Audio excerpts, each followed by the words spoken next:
Hello friends, in today's video I'm going to show you how to change bio in Roblox in a few simple steps.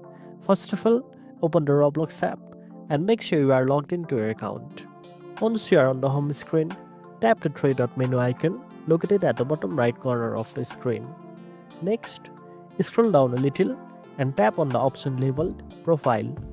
Under the Profile menu, tap on the Edit Profile button. After that, you will see the About or Bio section. Here, update your old bio by tapping on the pencil icon and typing your new one.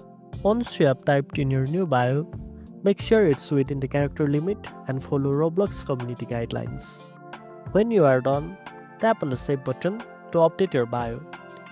Finally, go back to your profile to make sure the new bio is showing correctly.